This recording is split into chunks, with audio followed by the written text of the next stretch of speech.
সময়টা খুব একটা ভালো যাচ্ছে না পাকিস্তানের, না যাওয়ারই কথা।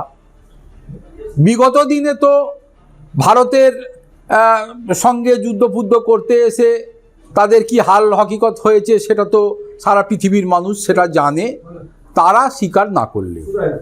কিন্তু এবার যুদ্ধ নয়, বেচারারা চাল বিক্রি করছিল পৃথিবী জুড়ে। তাদের একটা বড় অংশ পৃথিবীর বিভিন্ন দেশে যে চালের বাজার তারা অনেকটাই দখল করে রেখেছিল।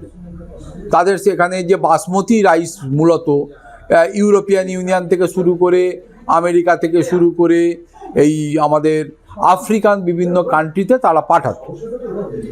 সময় গড়িয়েছে, যুদ্ধে তাদের মনোনিবেশ অতিরিক্ত বেড়ে যাওয়ার কারণে চাষবাস প্রায় লাটে ওঠার জোগাড় হয়েছে।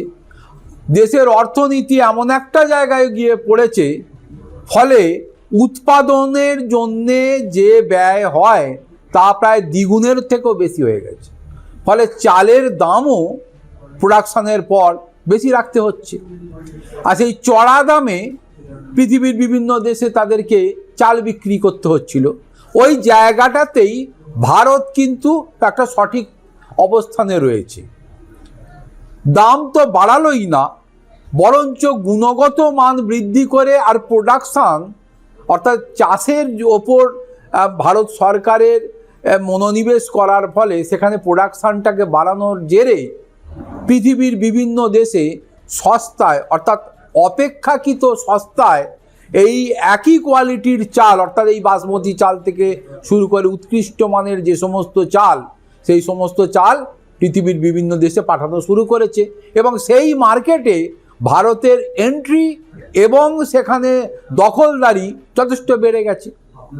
একটা পরিসংখ্যান বলছে পাকিস্তানের মোট চাল রপ্তানি কমেছে এতদিন ধরে যেটা পাঠাচ্ছিল 40.02%। মুখের কথা নয়। এবং এই পরিচিত বাসমতি চালের রপ্তানি যা কমেছে 41.79%, শুধুমাত্র এই বাসমতি চালের রপ্তানি কমেছে।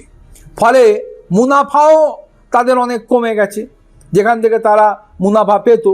বিপরীতে একই সময় আন্তর্জাতিক বাজারে ভারতের চালের দাপট অর্থাৎ বিক্রির ক্ষেত্রে বা রপ্তানির ক্ষেত্রে সেটা আরও অনেকটা বেড়ে গেছে। ফলে দখলদারি চলে এসছে। পাকিস্তানের সরকারি সংস্থা Pakistan bureau of statistics PBS প্রকাশিত তথ্যে স্পষ্ট, ভারত পুনরায় বিশ্ব চাল বাজারে পূর্ণ মাত্রায় ফিরে আসার পর থেকেই পাকিস্তানের রপ্তানি ধারাবাহিকভাবে কমতে শুরু করেছে। ভারতের তুলনায় পাকিস্তানি চালের দাম বেশি হওয়ায় আফ্রিকা, মধ্যপ্রাচ্য, দক্ষিণ পূর্ব এশিয়ার মতো মূল্য সংবেদনশীল বাজারে পাকিস্তান কার্যত কোণঠাসা হয়ে পড়েছে।